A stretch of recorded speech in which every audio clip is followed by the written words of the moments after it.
I was standing at the nurse's station on a Tuesday morning when my supervisor asked me to step into her office and told me, as gently as anyone can deliver news like this, that an anonymous complaint had been filed against my license alleging medication diversion. I had been a registered nurse for 12 years. I had never once, in 12 years, had so much as a documentation error flagged on my record. And I sat in that office and understood, almost immediately, exactly who had filed it, because exactly one thing had changed in my life in the 6 weeks before that complaint landed. My grandmother had died and left me $3.5 million.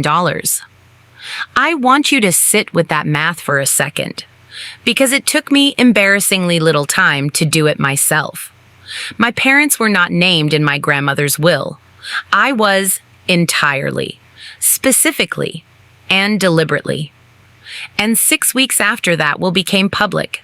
Someone anonymously reported me to the state nursing board for stealing controlled substances from the hospital where I'd worked without a single complaint for over a decade. Welcome back to Hidden Truth Stories. This is the channel for the moments a family decides money is worth more than you are, and goes to lengths you wouldn't believe to prove it. If a story like this feels uncomfortably familiar, drop a comment and let me know. And before we go further, where are you watching from tonight? Type your city below. I read every single one. My name is Nadia Kessler. I'm 38, an ICU nurse in Cincinnati, and the only grandchild of a woman named Opal Reyes, who raised me for most of my adolescence, while my parents, Diane and Roger, worked through a decade of financial instability that never quite resolved itself, no matter how many fresh starts they promised. My grandmother wasn't wealthy in any way you could see from the outside.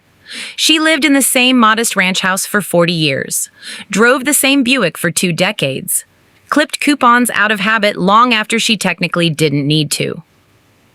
What almost nobody in the family knew, including me until the will was read, was that my grandfather, who died when I was in college, had quietly built a substantial investment portfolio over 30 years of unglamorous, disciplined saving. And my grandmother had simply never touched it, letting it compound in near silence for the rest of her life. When she passed in the spring, at 86, the estate came to just over $4 million. $3.5 million of it, specifically, in a trust with my name on it, and a short note attached that read, "For the one who actually showed up." My parents received $40,000 from the estate, along with the house, which they had already been living in rent-free for the previous 6 years, while my grandmother's health declined, and I quietly managed nearly everything else.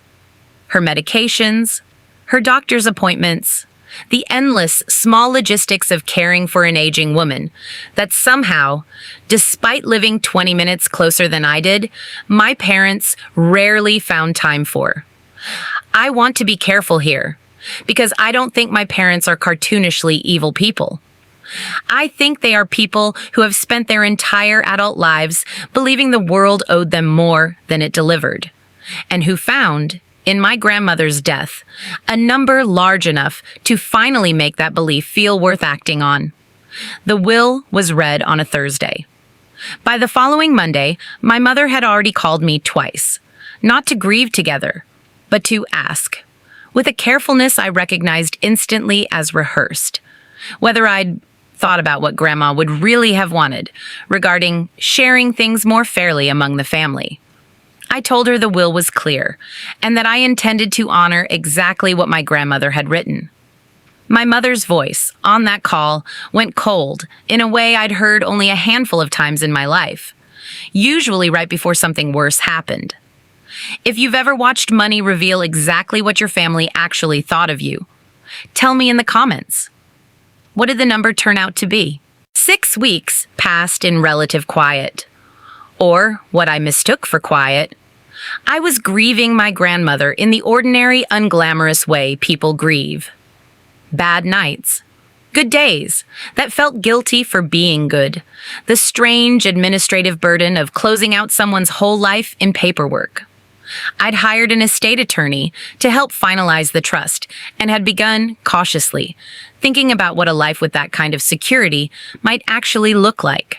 After 12 years of paycheck-to-paycheck nursing work in a profession that chews through its people faster than almost any other. The call from my supervisor came on a Tuesday. She was kind about it, genuinely, the way good supervisors are even when delivering something this serious. Explaining that hospital policy required any complaint alleging diversion to be formally investigated, regardless of the complainant's credibility, and that in the meantime, I would be placed on paid administrative leave while the state board reviewed the case. The complaint itself, once I finally saw the details through my attorney weeks later, alleged that I had been observed removing controlled substances from the medication dispensing system in quantities inconsistent with documented patient administration over a period of roughly 4 months. It was specific enough to sound credible on paper and vague enough that, I would later learn, it could never actually be substantiated by the hospital's own dispensing logs, which track every single withdrawal down to the minute, cross-referenced against patient charts in a system specifically designed to make exactly this kind of allegation, either provable or disprovable within days. What struck me immediately, sitting in that meeting, wasn't fear, though fear came later. It was recognition. The specific 4-month window named in the complaint corresponded almost exactly to the period during which I'd been most visibly, most publicly present at my grandmother's bedside during her final decline. The period during which, if anyone in my family had wanted to plausibly claim I'd been distracted or under strain, they would have pointed to exactly that stretch of time. I called my attorney immediately, not about the estate this time, but about the complaint itself. She asked me one question that reframed the entire situation for me instantly. Who else knew the details of my work schedule closely enough to construct a complaint with that level of specificity, including shift dates and unit assignments that weren't public information? I sat with that question for exactly as long as it took to remember a conversation from 3 months earlier, at my grandmother's bedside, when my mother had asked, seemingly out of idle curiosity, exactly which shifts I was working that month, so she'd know when to call and not disturb me. I had told her, in detail, not thinking twice about it, because at the time, it seemed like an ordinary, even thoughtful question from a mother trying to be considerate of her daughter's exhausting schedule. Second question for you. If you found out a complaint against you had been built using information only a close family member could have known, would you have confronted them immediately or gathered proof first, the way I did? The nursing board investigation, once it formally began, moved with a thoroughness that initially terrified me and ultimately, entirely, cleared me. Investigators pulled every dispensing record for every shift named in the complaint, cross-referenced against patient charts. Waste documentation co-signed by a second nurse for every controlled substance disposal, and my own medication administration records going back the full 4 months in question. Every single number matched. Every waste was witnessed and signed. There was, quite simply, nothing there, because nothing there had ever actually happened. What the investigation did surface, however, almost as a side effect, was something I hadn't expected. Board investigators, as part of standard protocol for anonymous complaints, attempt to identify the source when a complaint can't be substantiated, both to protect against future bad faith reporting and because a pattern of false reporting is itself something they take seriously. The complaint had been filed through an online portal, using an email address that, once subpoenaed as part of the review, traced back to an account created 11 days after my grandmother's will was read, using a name that wasn't real, but a recovery phone number that absolutely was. It was my father's cell phone number. The same number I'd called every single week for the previous decade. I want to be honest about the specific quality of that discovery, because it wasn't quite the vindication I expected it to feel like. I had suspected, almost from the first day, that my parents were somehow involved. Suspecting it and holding actual subpoenaed proof of it in an official state document were two very different experiences. I sat in my attorney's office reading that report and felt something crack open in me that I don't think has ever fully closed back up since. I confronted my father directly, on the phone, reading him the relevant portion of the investigator's findings. He didn't deny it immediately, which told me almost everything. What he said instead, after a long silence, was, "We just thought if you had some time off dealing with a review, you might actually sit down and think about sharing some of that money the way your grandmother would have wanted, if she'd really thought it through." "She did think it through," I said.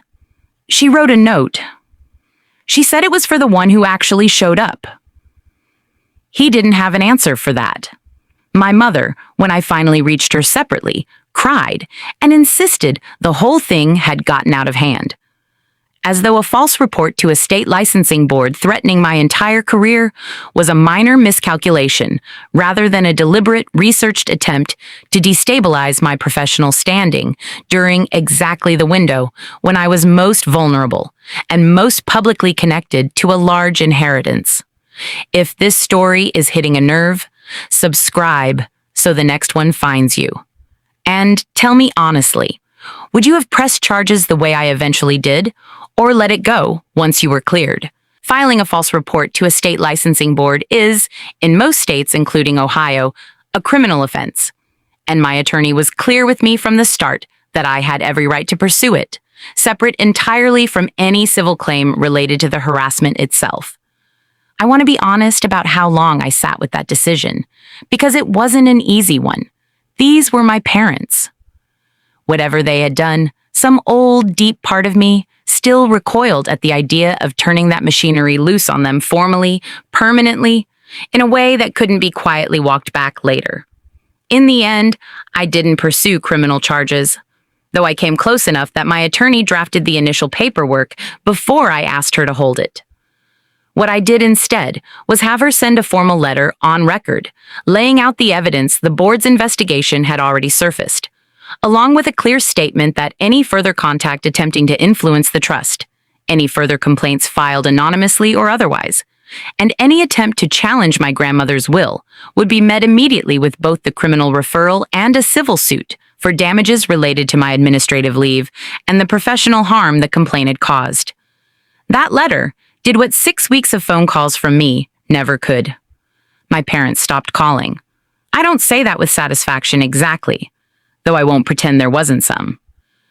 Mostly I say it with a kind of quiet, exhausted grief, because somewhere underneath 12 years of nursing and a lifetime of being the daughter who showed up, I had genuinely believed, until that Tuesday morning in my supervisor's office, that my parents' worst impulses had limits. I learned expensively that they didn't. I went back to work 3 weeks later, fully cleared, my record entirely intact, though I won't pretend the experience didn't change how I move through that job now. A little more careful, a little more documented, in ways I resent having had to become. The trust my grandmother left me is fully mine now, untouched, exactly as she intended, and I've used a portion of it to establish a small scholarship fund at the nursing school I attended, in her name, for students who are, as she put it in that note, the ones who actually show up. I haven't spoken to my parents in the 8 months since that letter went out. I don't know if I ever will again, not in any way that resembles what we had before. I used to think that kind of silence would feel unbearable. Mostly, now, it feels like the first honest thing in that relationship in a very long time. So tell me honestly, in the comments, was I wrong to cut them off entirely instead of trying to repair things? Or did they forfeit that chance the moment they filed that complaint? Subscribe if you want more stories like this one, and let me know where you're watching from tonight. I still work the same unit, the same 12-hour shifts, the same exhausting, meaningful work I chose before any of this happened, and would choose again regardless of what was ever in my bank account. My grandmother used to tell me that money reveals people faster than almost anything else in life. I used to think that was just something grandmothers say. I know better now.